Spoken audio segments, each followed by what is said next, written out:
I'm Tammy, and this is Candy and Pammy.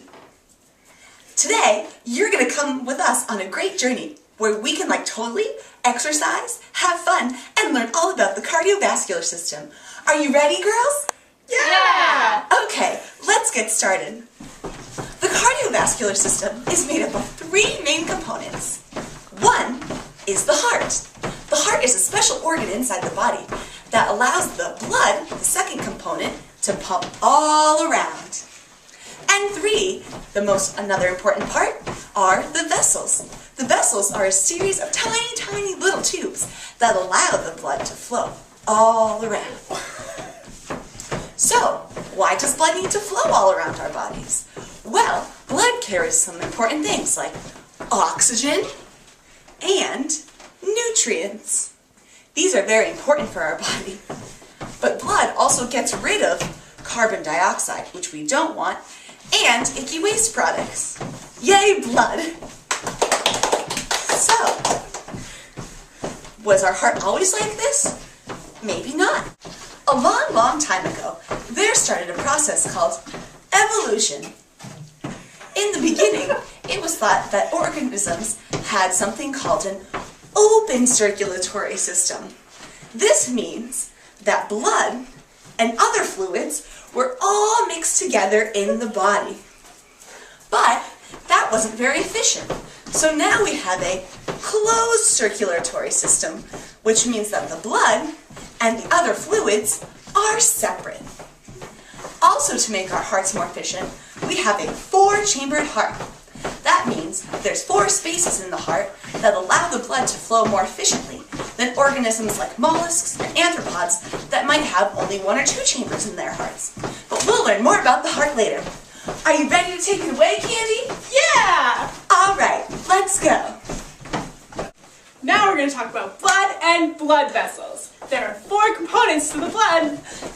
The first component is the erythrocytes, also known as red blood cells. They're full of oxygen because of the protein hemoglobin. The second component is leukocytes. The leukocytes are also known as white blood cells. And they fight diseases. Yay, fighting diseases. The third component is platelets, and they stick everything together. So you can get scabs and not everything runs around. The fourth component is plasma, and that's the fluid that keeps everything moving.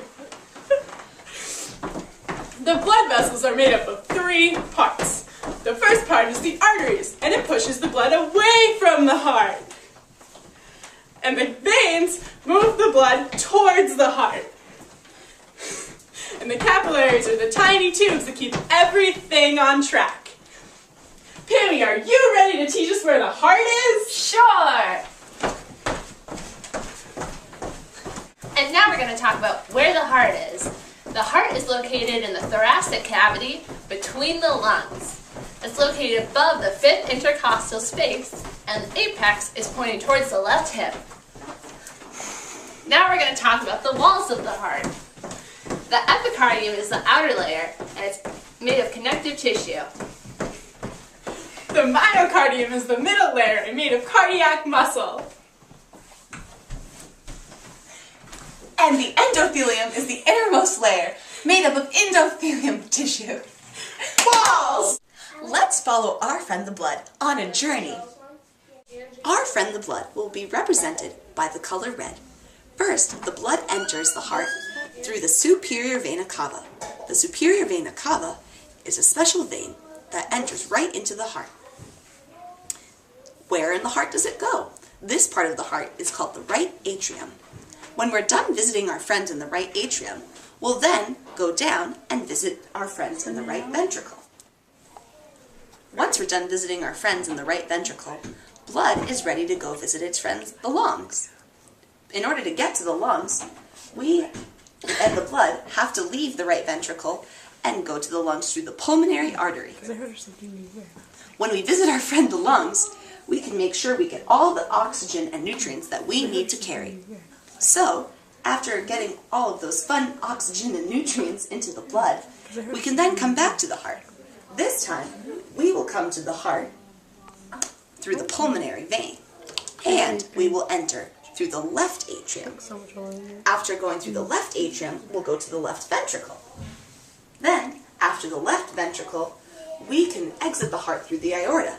Now that our blood has plenty of oxygen and has been through the heart, it's ready to pump all through the body to supply the body with the oxygen that it needs. Once we need some more oxygen, we'll come back to the heart and repeat the cycle again to go back to the lungs. This process happens over and over again, and that's how we stay alive. Now we're going to talk about the nodes.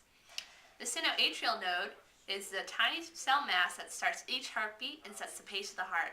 That's why it's called the pacemaker, and that's located right here.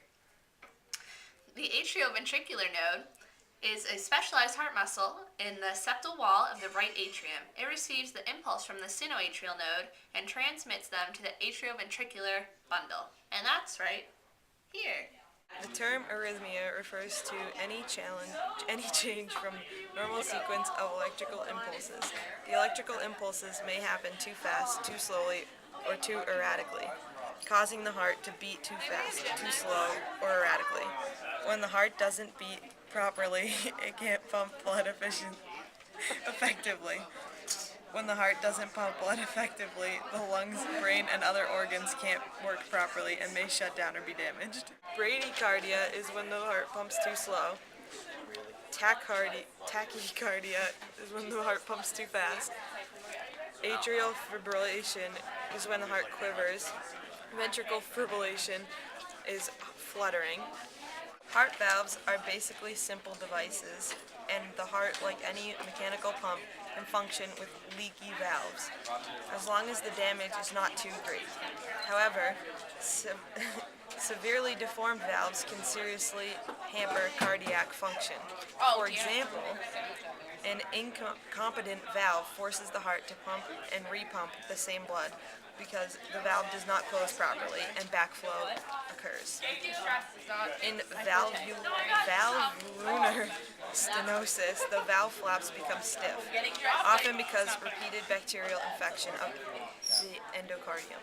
Blood pressure is the pressure blood exerts against the inner walls of the blood vessels and the force it keeps blood circulating continuously, even between heartbeats.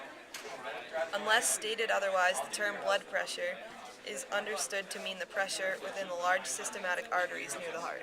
Hypotension or low blood pressure is generally considered to be systolic blood pressure below 100 mmHg. In many cases, it simply reflects individual differences and is no cause for concern. In fact, low blood pressure is an expected result of physical conditioning and often associated with long life and old age free of illness. The normal response to fever, physical exertion, and emotional upset, such as anger and fear. Persistent hypertension or high blood pressure is pathological and is defined as a condition of sustained elevated arterial pressure of 140 over 90 or higher. A heart attack is when there's a blockage in one of your main arteries or veins and it causes the blood flow to stop going through the heart, and the heart will stop making cardiac arrest and can result in death. This is another model of the heart. The water inside represents the blood. This is the right atrium, which is where the blood starts, then it goes to the right ventricle, then out through the pulmonary artery, which is this straw, and it goes out to the lungs, which are up here, then back down through the pulmonary vein, which is this one, into the left atrium, to the left ventricle, out through the aorta, which is this straw, then out through the body, where it carries oxygen and nutrients, and then back through the vena cava, which is this straw. And then the whole process starts again. And that's our model of the heart. Exercise is good for you, and it promotes heart healthiness. Heart attack bad. Wait, what am I doing? Heart attack. Heart attack bad. Bad.